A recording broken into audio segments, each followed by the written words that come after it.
I bumped into my cousin Marcus at Pioneer Place Mall while Christmas shopping, my arms full of bags from Nike and Powell's books. The holiday crowds swirled around us as festive music echoed through the corridors. Excited about our planned family reunion trip to Yellowstone that everyone had been organizing for months, I grinned and asked when we were finally leaving. Marcus looked genuinely confused, his face scrunching up like he was solving a complex math problem. Then he dropped the bombshell that shattered my world. The entire extended family had gone last month without me. My stomach dropped as I realized I had contributed $4,500 toward the vacation fund through my Aunt Carol. Standing frozen while shoppers brushed past me, I pulled out my phone with trembling hands. My fingers shook as I dialed Aunt Carol's number, stepping away from the busy mall corridor into a quieter alcove near the food court. The smell of Chinese takeout and pizza mixed in the air around me, but I barely noticed as my heart pounded against my ribs. Carol answered on the third ring, her voice cheerful and unsuspecting. "Jeffrey, what a lovely surprise to hear from you, sweetie. Carol, I just ran into Marcus and he said the family trip to Yellowstone already happened last month." My voice cracked slightly on the last words. There was a pause, and I could hear her television in the background playing what sounded like a game show. When she spoke again, her tone had shifted to something more guarded. "Oh, honey, didn't you get my texts about the change of plans? We had to move the dates up because of Rose's doctor appointments. I sent you several messages explaining everything." I frantically scrolled through my phone, checking every conversation thread, every text message from the past 2 months. Nothing. Not a single message about date changes or new plans. "Carol, I don't have any texts from you about this. My phone shows our last conversation was 3 weeks ago, when you confirmed my final payment." Another pause, longer this time. I could hear her moving around, perhaps walking to another room. "Well, that's strange. Technology these days, you know how unreliable it can be. But yes, we did have to adjust the timeline. Your grandmother Rose felt it would be better for everyone if we went when the weather was more predictable." "What happened to my $4,500? "Oh, that money went toward the group expenses, just like we planned. Everything worked out beautifully. The family had such a wonderful time bonding together." Her evasiveness sent alarm bells ringing in my head. Carol had always been direct about financial matters, organizing family events with military precision for as long as I could remember. This vague response felt completely out of character. What specific expenses? The camping fees we discussed were only about $1,500 total for the whole group. "Jeffrey, honey, you sound upset. I think you're overreacting to a simple scheduling mix-up. These things happen in large families.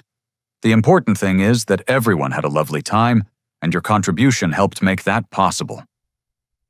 The dismissive tone in her voice made my chest tighten. I ended the call and immediately dialed my sister, Emma, who lived just outside Eugene near our parents. She answered quickly, but her voice sounded strained. "Jeff, is everything okay? Emma, did you know about the Yellowstone trip happening without me?" The silence stretched so long I thought the call had dropped. Finally, she sighed deeply. "Jeffrey, I wanted to tell you, but Rose made everyone promise not to say anything. She said it would just upset you unnecessarily." "Upset me, Emma? I paid $4,500 for that trip." "I know, and I felt terrible about it. But you know how Rose gets when people go against her wishes. She threatened to exclude anyone who told you from future family gatherings." My sister's voice carried genuine guilt, but also fear. Rose had been the family matriarch since our grandfather passed away 5 years earlier, and her word was essentially law at family functions. "Why was I excluded, Emma? What did I do wrong?" Another long pause. When Emma spoke again, her voice was barely above a whisper. "Rose said you were going through too much with the divorce and moving to Portland. She convinced everyone that you weren't emotionally stable enough to enjoy a family vacation, and that including you would bring down the mood for everyone else." The words hit me like physical blows. My divorce from Sarah had been finalized 8 months earlier, and while it had been difficult, I was doing well. I had a successful graphic design business, a nice apartment in Portland's Pearl District, and had been looking forward to reconnecting with family. "Emma, that's not true. I've been doing great. I was excited about spending time with everyone." "I know that, Jeff. But Rose painted a different picture. She said you'd been calling her crying about Sarah talking about how lost you felt asking for money." None of that was true. I hadn't asked anyone in the family for money, and I'd spoken to Rose exactly twice since the divorce, both brief and pleasant conversations about holiday plans. "Did you see any of this supposed behavior yourself?" "No, but Rose was so specific about the details. She said you'd been drinking too much, staying up all night calling family members to complain about your problems. She made it sound like you were having some kind of breakdown." My mind raced as I tried to process this information. Rose had apparently constructed an entire false narrative about my mental state to justify excluding me from the family trip. "Emma, where did they stay? We had planned to camp at Grant Village." Another guilty silence. "They used your money to upgrade to rooms at the Old Faithful Inn. Rose said since you weren't coming, the family deserved to be more comfortable. They had individual suites overlooking the geyser." The betrayal cut deeper with each revelation. Not only had I been excluded, but my money had been used to give my family a luxury experience while I worked overtime at my design firm, believing I was contributing to a camping trip we'd all enjoy together. "Did they post photos?" "Yes, but they blocked you from seeing them on social media. Rose insisted on that too." I felt dizzy standing there in the mall, surrounded by holiday shoppers, enjoying their day while my world crumbled. The family I'd been desperately trying to stay connected to despite the geographic distance had deliberately excluded me and stolen my money to fund their betrayal. "Emma, I need you to be completely honest with me. How long has this been planned?" "Since September. Rose called a family meeting at her house and convinced everyone that it would be kinder to you to go without you. She said you'd be relieved not to have the pressure of family time while you were still recovering from your divorce." 3 months. They had spent 3 months planning my exclusion while continuing to accept my money and pretend everything was normal. Every family phone call, every confirmation of my contribution had been an elaborate deception. Emma continued, her voice thick with guilt. "Jeffrey, I'm so sorry. I wanted to tell you, but I was terrified of being cut off from family events too. You know how Rose can be when someone crosses her." I did know. Rose had been controlling family dynamics for decades, but I'd never imagined she would orchestrate something this cruel and deliberate. My hands were still shaking as I drove across town to my cousin Brian's apartment in Beaverton. Brian had always been somewhat of an outsider in family dynamics, working as an IT specialist and preferring computer screens to large family gatherings. If anyone would give me straight answers about what had really happened, it would be him. Brian opened his apartment door wearing a faded Blazers t-shirt and jeans, his curly brown hair disheveled from running his hands through it. His expression immediately shifted from surprise to concern when he saw my face. "Jeffrey, what's wrong? You look like someone died." "Maybe something did die. Can I come in? I need to know what you know about the Yellowstone trip." Brian's apartment reflected his personality, clean, organized, with multiple computer monitors glowing on a large desk in the corner. He gestured for me to sit on his black leather couch while he grabbed 2 bottles of Coca-Cola from his refrigerator. "I wondered when this conversation would happen," he said, settling into his desk chair and turning it to face me. "You knew I was excluded." "I knew, and I've been documenting everything." Brian pulled out his phone and opened a recording app. "Jeffrey, what I'm about to show you is going to make you angry, but you need to know the truth about what's been happening in this family." My stomach clenched as Brian scrolled through his phone. "What do you mean, documenting?" "Rose has been getting more controlling and manipulative over the past 2 years, especially since your divorce. I started recording family conversations because I had a feeling something like this would happen eventually." Brian touched the screen, and suddenly Rose's voice filled the room, clear and unmistakable. The recording was from a family gathering at her house, and I could hear multiple familiar voices in the background. Jeffrey's divorce proves he can't make good decisions, Rose's voice said with authority. He abandoned his wife, moved away from his family, and now he's trying to buy his way back into our good graces with this vacation money. Well, we'll take his money, but that doesn't mean he's earned the right to disrupt our family time. I felt sick hearing my grandmother's voice speaking about me with such disdain and manipulation. But there was more. The boy has always been selfish, Rose continued. Even as a child, he thought he was better than the rest of us. Moving to Portland just confirmed it. He thinks he's too sophisticated for Eugene, too successful for his own family. Mother, that's not fair, I heard my father's voice object weakly. Jeffrey has always been respectful and generous with family. David, you're too soft on him because he's your son. But I've seen how he looks at us like we're small-town embarrassments. This divorce is just the latest example of his poor judgment and selfishness. Brian paused the recording. There are hours of this, Jeffrey. She's been systematically poisoning the family against you for months, building a case for your exclusion. Why would she do this? Control. Rose has always needed to be the center of family decision-making, and you represent a threat to that because you're independent and successful. You don't need her financially or emotionally, which makes her feel irrelevant. Brian played another recording, this one, from a more recent date based on the timestamp. Jeffrey is so desperate to feel important that he threw money at this vacation without even asking what we really needed. Rose's voice continued her character assassination. $4,500 like he's showing off his big city success. Well, we'll put that money to good use, upgrading our accommodations. Consider it a donation to the family he abandoned. Hearing my contribution described as showing off when I'd sacrificed to contribute that amount made my chest burn with anger. I'd worked extra freelance projects and skipped several personal purchases to afford my share of what I thought would be a meaningful family experience. There's more, Brian said grimly. She didn't just exclude you. She specifically planned to use your money for upgrades while making sure you couldn't participate. The next recording was even more damaging.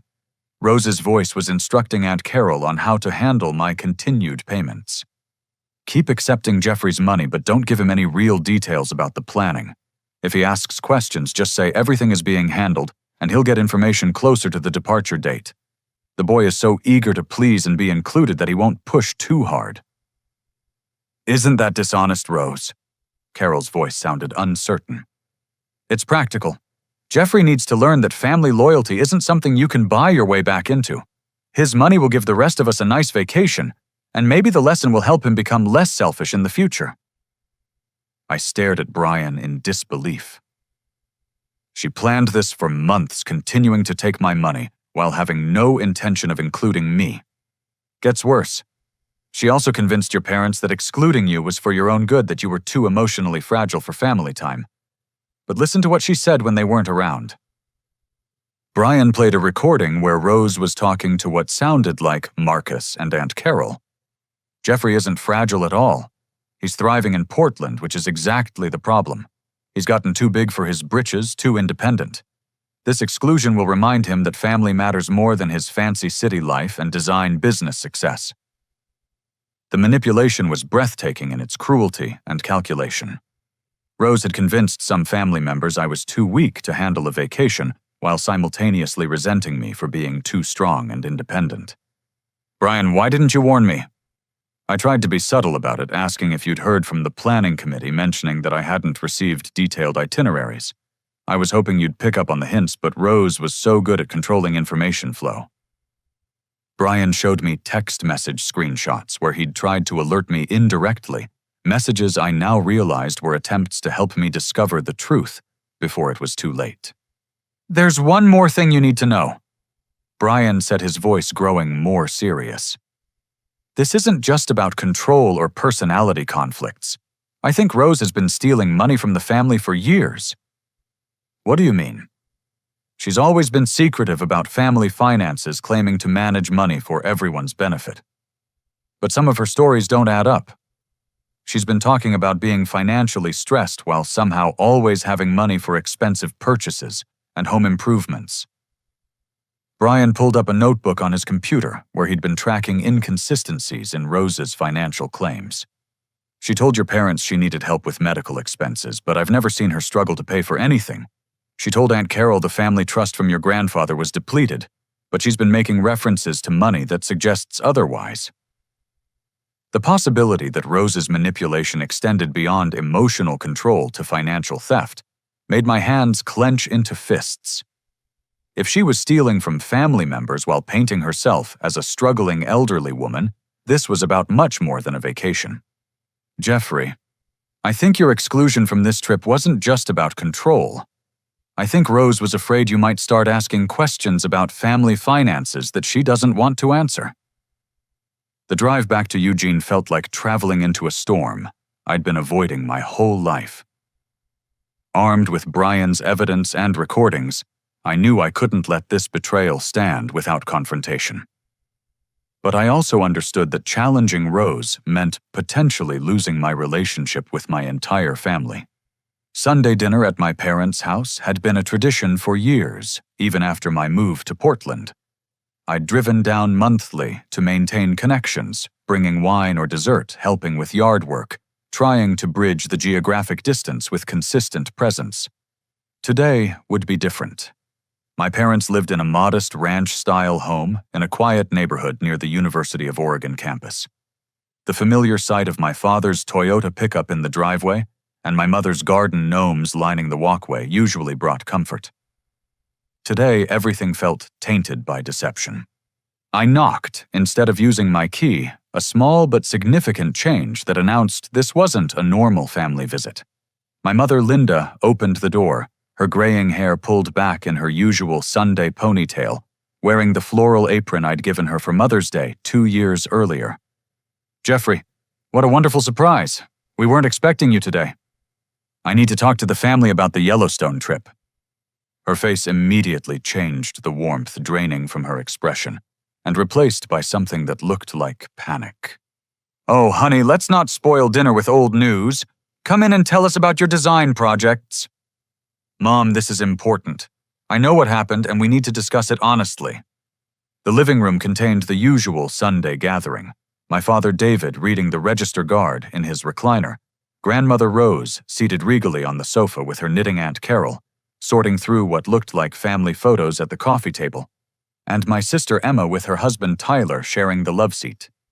The conversation stopped when I entered, and the silence felt heavy with unspoken guilt and anticipation. I ran into Marcus yesterday at the mall. I began standing near the fireplace where family photos displayed happier times. He told me about the Yellowstone trip you all took last month. Rose looked up from her knitting with practiced innocence. Oh, that lovely vacation. Such a shame you weren't available to join us, dear. But your work schedule is so demanding. I was never told about any date changes, Rose, and I contributed $4,500 toward a trip I was deliberately excluded from. The temperature in the room seemed to drop 10 degrees. My father set down his newspaper, and Aunt Carol stopped sorting photos. Emma's face flushed red with embarrassment. Jeffrey, let's not make a scene, Rose said with the tone she'd used to control classroom discussions during her decades as a school principal. Family scheduling can be complicated and sometimes miscommunications happen. This wasn't miscommunication. I pulled out my phone and played one of Brian's recordings. Rose's voice filled the room.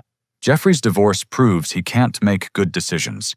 He abandoned his wife, moved away from his family, and now he's trying to buy his way back into our good graces with this vacation money. The reaction was immediate and telling. My parents looked shocked. Aunt Carol covered her mouth with her hand, and Emma started crying. But Rose showed no shame or remorse. Instead, her expression hardened into something cold and calculating. So Brian has been recording private family conversations. How typical of that antisocial boy to violate family privacy. Rose, you systematically lied about my character to justify stealing my money and excluding me from a family event I helped fund. I didn't lie about anything. I shared my legitimate concerns about your emotional stability and decision-making abilities. What concerns based on what evidence? Rose set down her knitting and looked directly at me with the authority she'd wielded over students and family members for decades. You abandoned your marriage instead of working through difficulties. You moved away from your family to pursue selfish career goals. You threw money at this vacation like you were buying your way back into our affections. These are facts, not lies. I didn't abandon my marriage. Sarah and I divorced because we wanted different things from life. I moved to Portland because I had better career opportunities there. And I contributed money to a family vacation because I wanted to spend time with people I love. That's your interpretation, Jeffrey. But your behavior over the past year has shown poor judgment and selfishness. My father finally spoke up, his voice uncertain. Mother, maybe we should discuss this more calmly. David, your son, is accusing me of lying and theft. I won't tolerate disrespect from a boy who's proven he values his independence more than his family responsibilities. The conversation was spiraling exactly as Rose intended, with her positioning herself as the victim of my accusations rather than addressing the actual betrayal. But I had more evidence. Rose, I have recordings of you instructing Carol to keep taking my money while having no intention of including me on the trip. You called it a donation from the family member I abandoned. Rose's mask slipped slightly, revealing anger beneath her practiced victimhood. And what if I did? You needed to learn that family loyalty isn't something you can purchase. Your money gave the rest of us a lovely vacation, which is more than you deserved after ignoring us for months.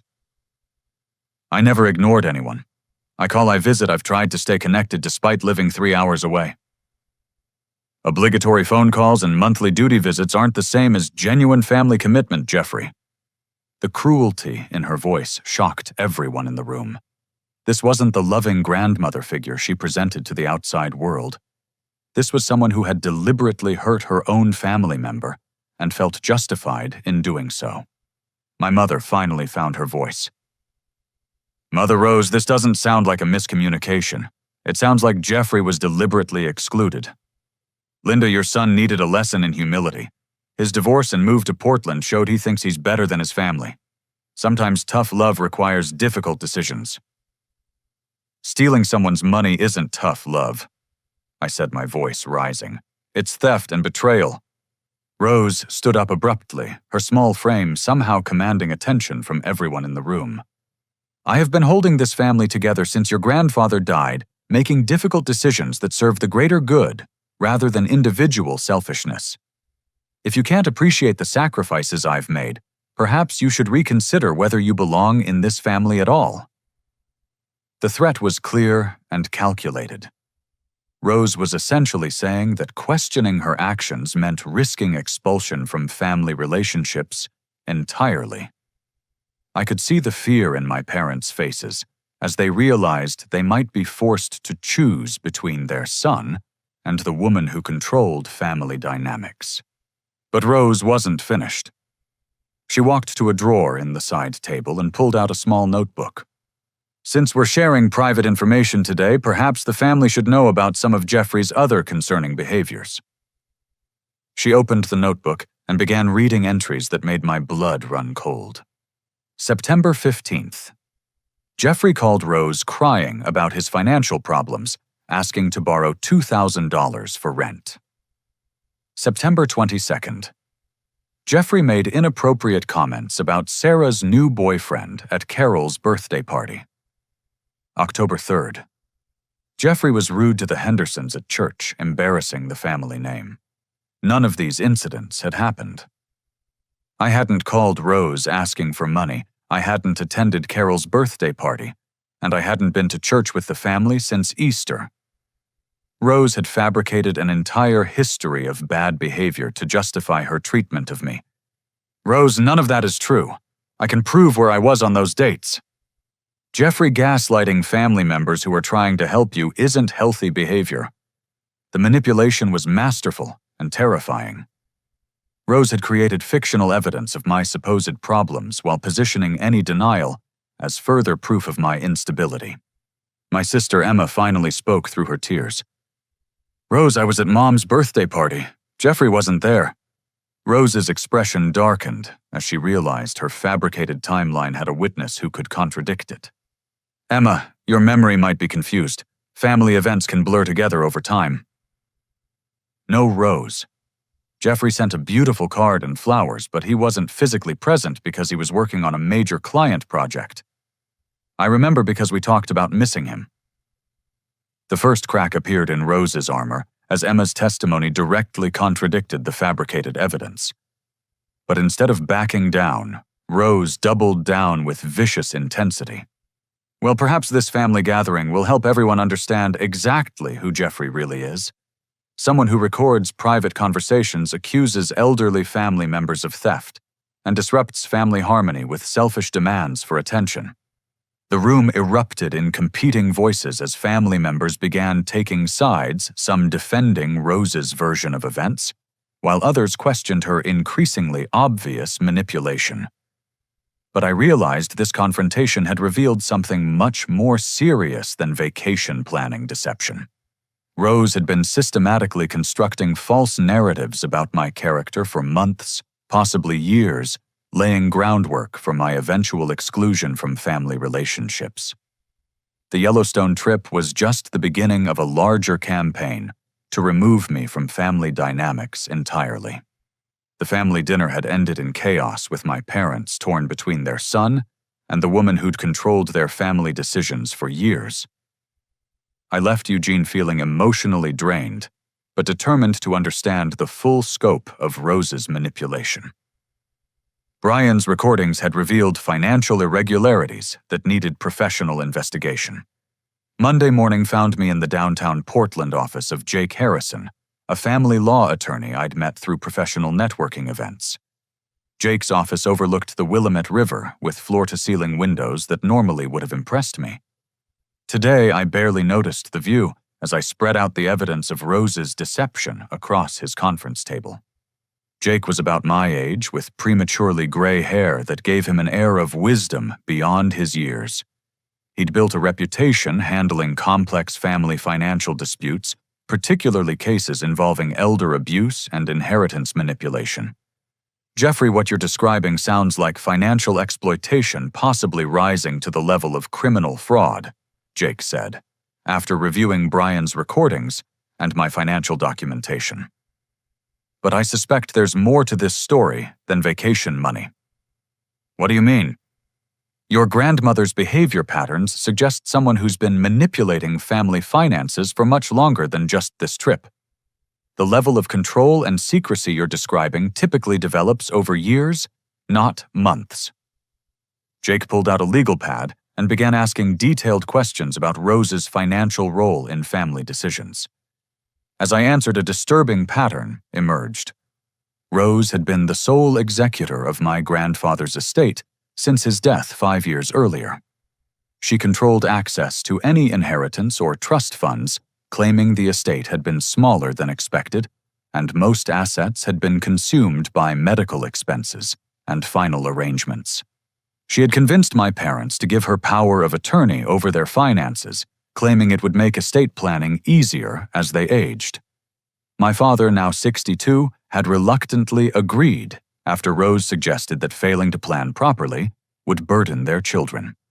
Rose had organized and controlled funding for all major family events over the past several years, always collecting money from family members, but never providing detailed accounting of how funds were used. Jeffrey, I think we need to bring in a forensic accountant to examine your family's financial situation more closely. What you're describing suggests systematic financial abuse. Is that really necessary? I just want my vacation money back and an apology. Trust me on this. Your grandmother's behavior indicates someone who's been operating a long-term financial manipulation scheme. If we're right, this vacation incident is just the tip of the iceberg. Jake recommended Patricia Chen, a forensic accountant who specialized in family financial fraud cases. Within 3 days, Patricia had begun a comprehensive analysis of available financial records related to Rose's management of family money. The results were staggering. Patricia's preliminary findings revealed that my grandfather had actually left a substantial trust fund specifically designated for his grandchildren's major life expenses, college education, weddings, home purchases, and family experiences like vacations. The trust had contained over $80,000 when Rose assumed control. According to these probate records, your grandmother was supposed to distribute funds from this trust when grandchildren reached certain milestones or experienced qualifying life events, Patricia explained during our meeting in Jake's office. Your divorce and the family vacation would have qualified for distributions. How much should have been available? Based on the original trust value and conservative investment returns, there should be approximately $95,000 available today. But your grandmother reported to the probate court that the trust was depleted by your grandfather's final medical expenses. Was it actually depleted? That's where things get interesting. The medical expenses Rose claimed don't match the insurance records or hospital billing statements I've been able to access. She appears to have fabricated significant medical costs to justify depleting the trust. Patricia showed me a complex spreadsheet comparing Rose's reported expenses against actual documented costs. The discrepancies were enormous and systematic. Where did the money actually go? Based on bank records I've subpoenaed, your grandmother has been using trust funds for personal expenses over the past 5 years. Home improvements, luxury purchases, vacation travel, and cash withdrawals that can't be accounted for with legitimate expenses. The scope of theft was breathtaking. Rose had stolen nearly the entire inheritance my grandfather had intended for his grandchildren, while convincing the family she was struggling financially and needed their support. But Patricia had discovered something even more disturbing. Jeffrey, your grandmother's financial manipulation extends beyond the trust fund. She's been systematically stealing from multiple family members using her power of attorney and her position as financial coordinator for family events.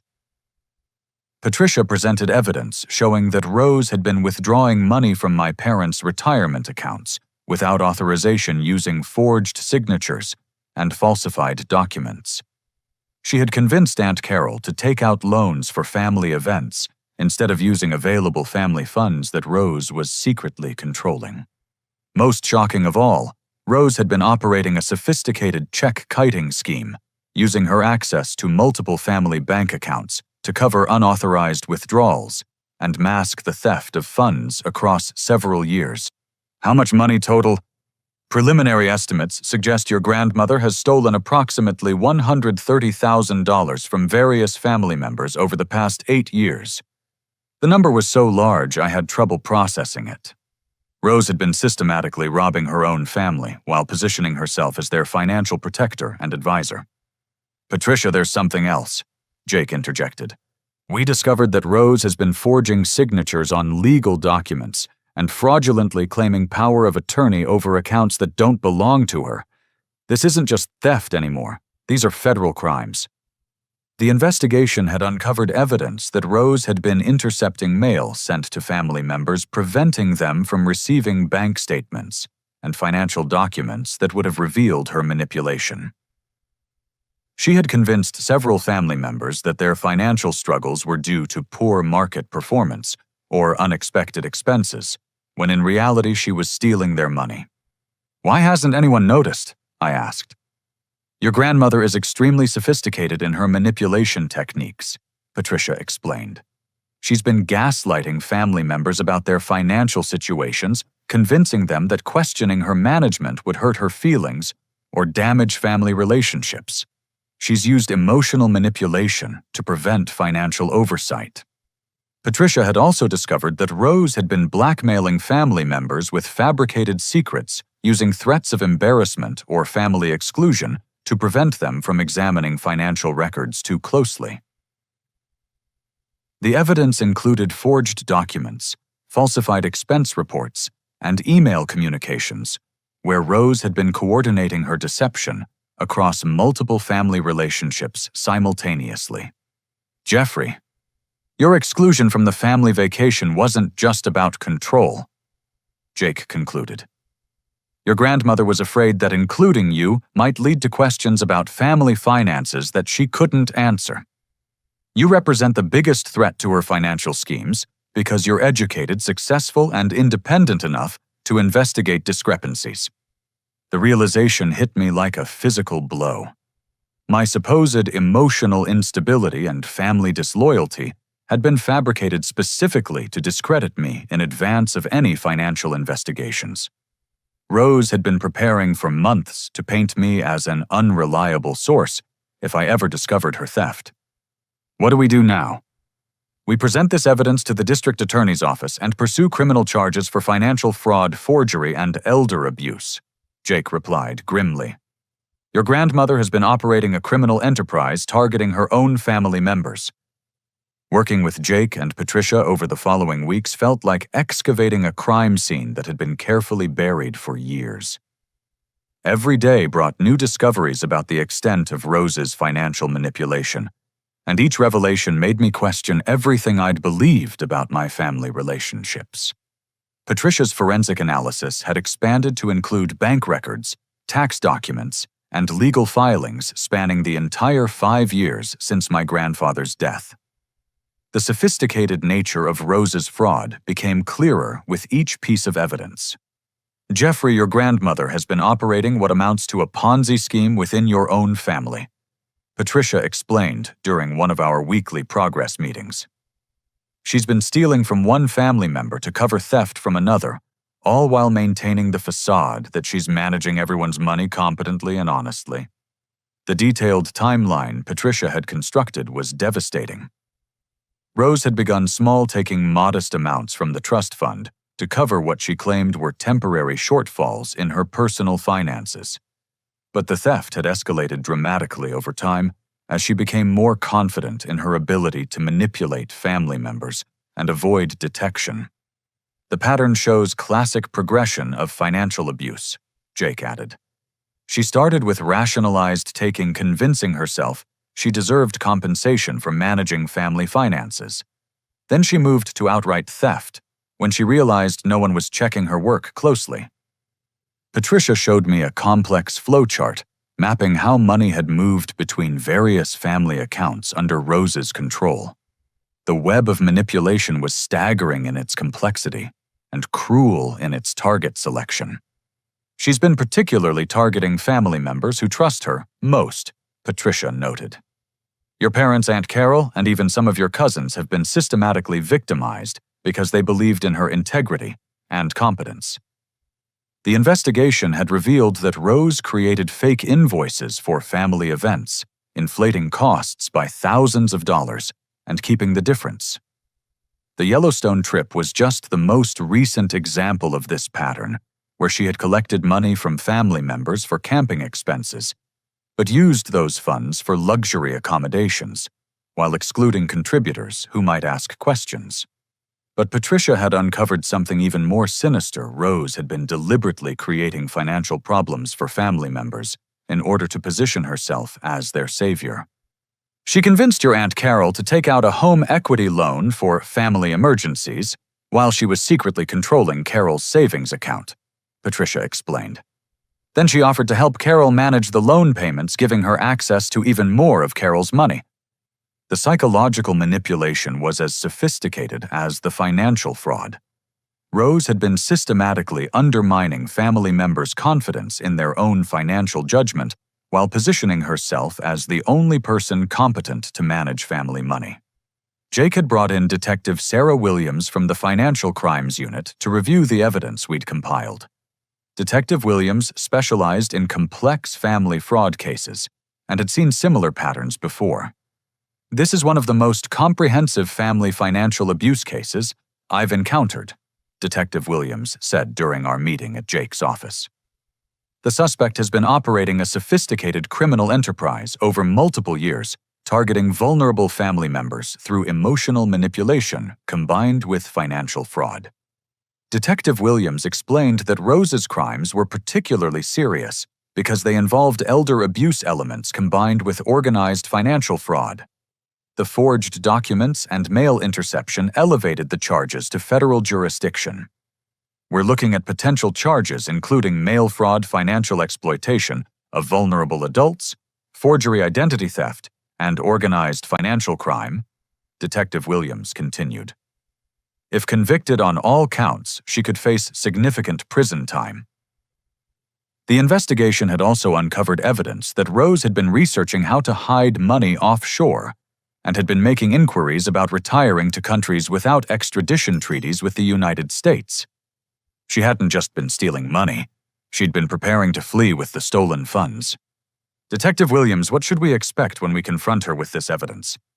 I asked. "Based on similar cases, she'll likely deny everything initially, then try to minimize the scope of her actions, then finally attempt to justify her behavior as being for family benefit." Financial abusers often believe their own rationalizations and struggle to accept responsibility, even when confronted with overwhelming evidence. Jake had been coordinating with the district attorney's office to prepare formal charges. The scope of evidence had grown so large that prosecutors were considering bringing in federal authorities to handle aspects of the case that crossed state lines. "Jeffrey, there's something else you need to know," Jake said seriously. "We've discovered that your grandmother has been planning to leave the state permanently. She's been liquidating hidden assets and making arrangements that suggest she was preparing to disappear with stolen family money. Patricia showed me records indicating that Rose had been converting stolen funds into cashier's checks and money orders classic preparation for financial flight. She had also been making inquiries about selling her house quickly and had been researching retirement communities in Arizona that didn't require extensive background checks. She's been planning this for months, possibly years," Patricia continued. "The Yellowstone trip exclusion might have been her final test of whether family members would question her financial management. When no one seriously challenged her, she probably felt confident enough to proceed with her escape plan. The revelation that Rose had been preparing to abandon the family after stealing everything she could was perhaps the most hurtful discovery of all. This wasn't impulsive theft or gradual moral decline. This was calculated long-term planning to betray everyone who trusted her.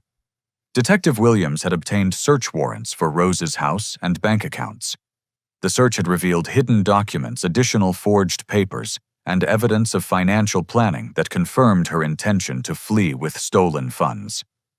We found notebooks detailing her plans to liquidate remaining family assets and disappear to Arizona under a different identity, Detective Williams reported.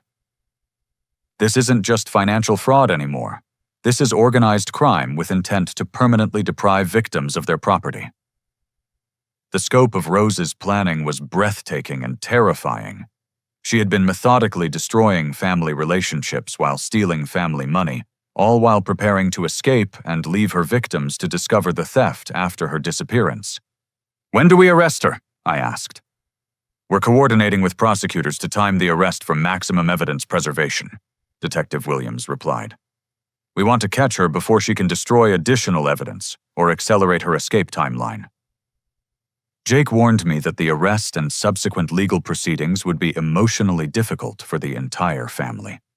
Many family members still believed in Rose's innocence and would struggle to accept the evidence of her betrayal. "Jeffrey, your family is going to go through a grief process similar to mourning a death," Jake explained. "The grandmother they thought they knew essentially never existed. The woman who's been controlling family relationships is a sophisticated criminal who's been systematically victimizing people who loved and trusted her. As we prepared for the confrontation and arrest, I realized that exposing Rose's crimes would heal some family relationships while potentially damaging others.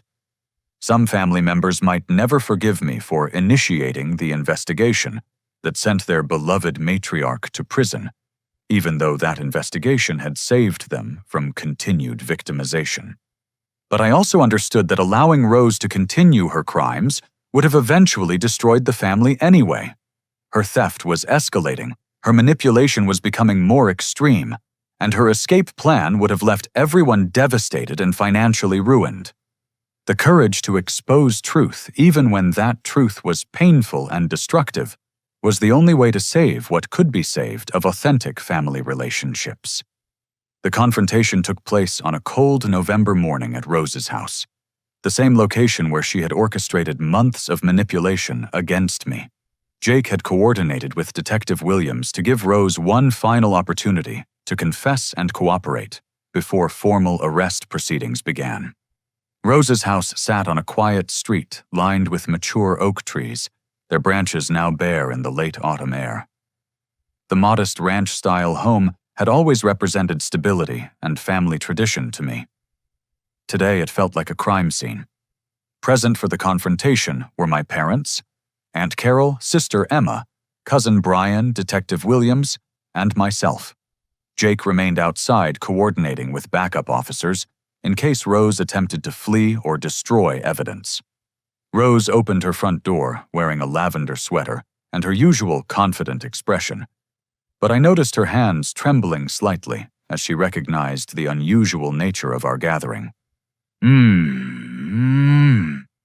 My, what a lovely surprise to have so much family visiting at once, she said, her voice maintaining its practiced warmth, despite the obvious tension. We gathered in her living room, the same space where she had hosted countless family celebrations, and where she had systematically planned my exclusion from family relationships. Detective Williams took the lead, introducing herself and explaining the purpose of our visit. Mrs. Rose Patterson, we're here to discuss irregularities we've discovered in your management of family financial affairs over the past several years.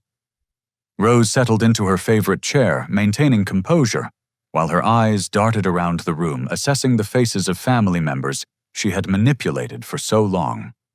I'm sure any irregularities are simply misunderstandings. I've always tried to manage family money carefully and honestly. Detective Williams presented a folder containing the key evidence Patricia had compiled: bank records, forged documents, and detailed analysis of the systematic theft Rose had perpetrated. Mrs. Patterson, our investigation shows that you've stolen approximately $130,000 from family members through fraudulent access to their accounts, manipulation of trust funds, and systematic deception about family expenses.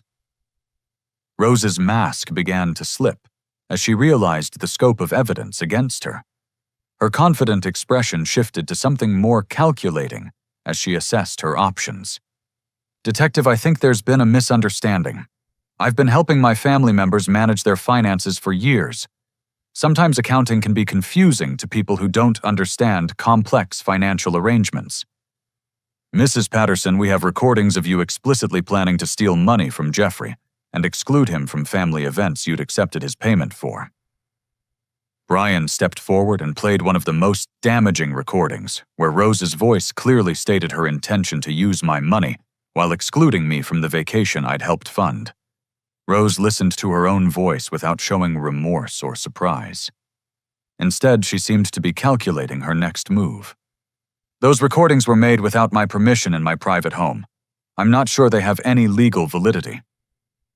Detective Williams explained that the recordings were legally obtained and admissible as evidence of fraud and conspiracy.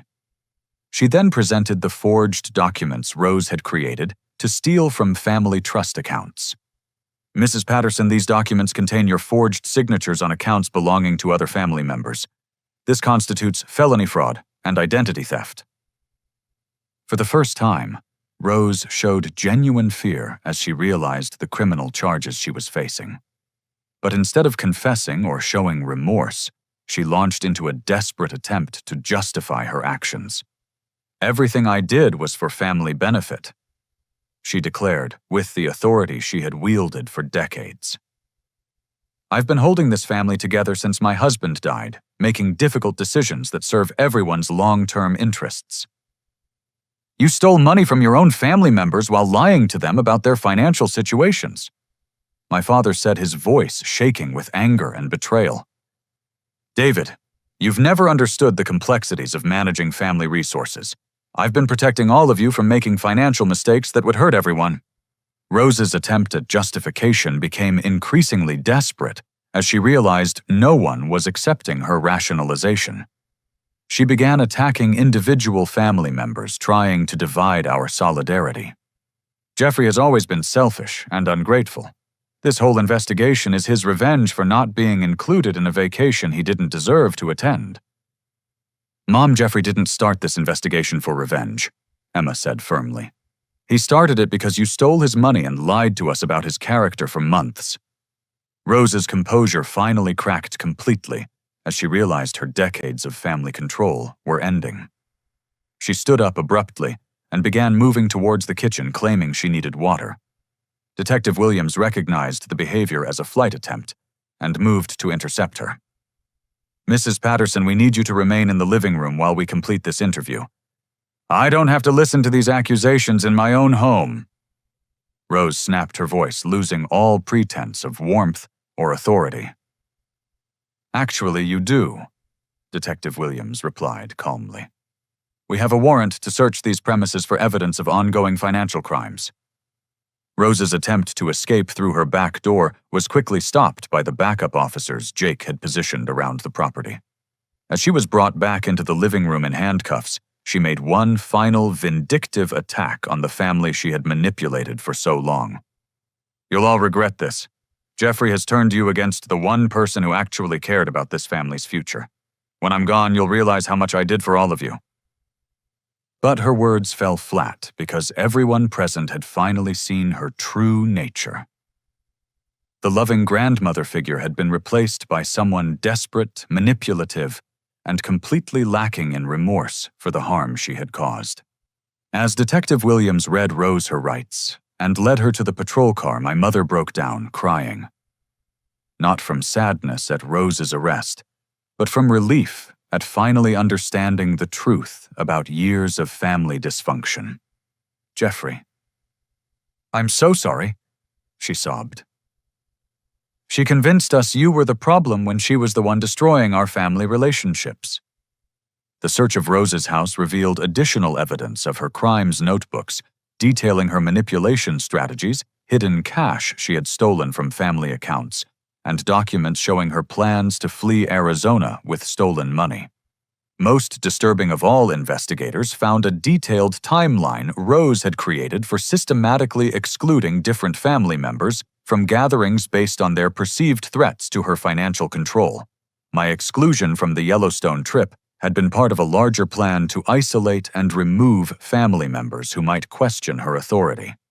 Rose was formally arrested and charged with multiple felonies, including mail fraud, financial exploitation, forgery identity theft, and organized financial crime.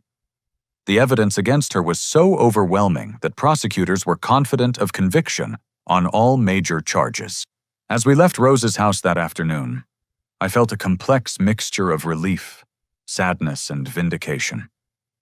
Justice was finally being served, but the cost had been the destruction of family illusions and the revelation of betrayal by someone we had all loved and trusted. 6 months later, I sat in Judge Margaret Chen's courtroom, watching Grandmother Rose receive her sentence for the systematic financial abuse she had perpetrated against our family. The woman who had once commanded respect and obedience now appeared small and frail in her Orange County Jail uniform, her authority completely stripped away. Judge Chen's words carried weight as she addressed the court about the severity of manipulating family trust for personal gain. Mrs. Patterson, you violated the most sacred bonds of family loyalty and exploited the love and trust of people who depended on you.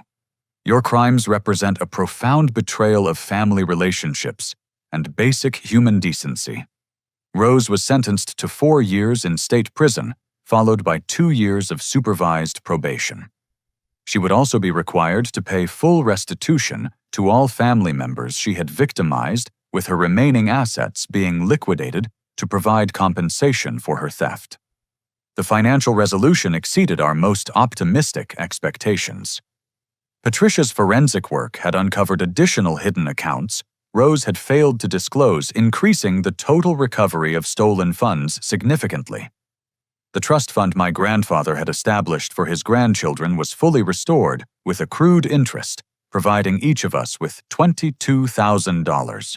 I received my original $4,500 back with interest and penalties, plus additional compensation from Rose's seized assets for the emotional damage caused by her manipulation. My parents' retirement funds were completely restored, and Carol's debts were eliminated, and Emma's children's college fund was re-established at a higher level than ever before. But the emotional healing proved far more valuable than any financial recovery. The family therapy sessions Jake had recommended helped us process the complex grief of losing someone who had never actually existed. The loving grandmother figure had been an elaborate fabrication designed to facilitate manipulation and theft. My relationship with my parents underwent a complete transformation as we worked through the damage Rose's manipulation had caused. My father, David, struggled with intense guilt over believing fabricated stories about my character and allowing his fear of Rose to override his parental instincts. "Jeffrey, I failed you as a father," he said during one particularly emotional therapy session. "I knew in my heart that Rose's stories about your behavior didn't match the son I'd raised, but I was too cowardly to challenge her version of events." My mother, Linda, revealed that she had always felt uncomfortable with Rose's increasingly negative commentary about my character, but had been convinced that supporting me would destroy family unity. She shared that Rose had systematically undermined her confidence in her own judgment, convincing her that questioning Rose's assessment would prove she was naive and easily manipulated. "Rose made me feel like I couldn't trust my own instincts about my own son," Linda explained tearfully. "She convinced me that defending you would just enable your supposed problems and hurt you in the long run." The family therapy helped us understand how sophisticated manipulators use emotional leverage and fear to control their victims' perceptions and behaviors. Rose had been operating a textbook psychological manipulation campaign that would have been difficult for anyone to recognize, while experiencing it from inside. Emma became my strongest advocate as she recognized how Rose's manipulation had damaged her relationship with her brother. She admitted that Rose had convinced her I looked down on the family and didn't value maintaining close relationships with them. "Rose told me you thought we were all small-town embarrassments and that your success had made you arrogant," Emma confessed. "She made it seem like you were just going through the motions of family relationships out of obligation rather than genuine affection." Brian emerged from the experience as my closest family ally, having provided the crucial evidence that made justice possible. Our shared experience of surviving family manipulation created a bond stronger than typical cousin relationships.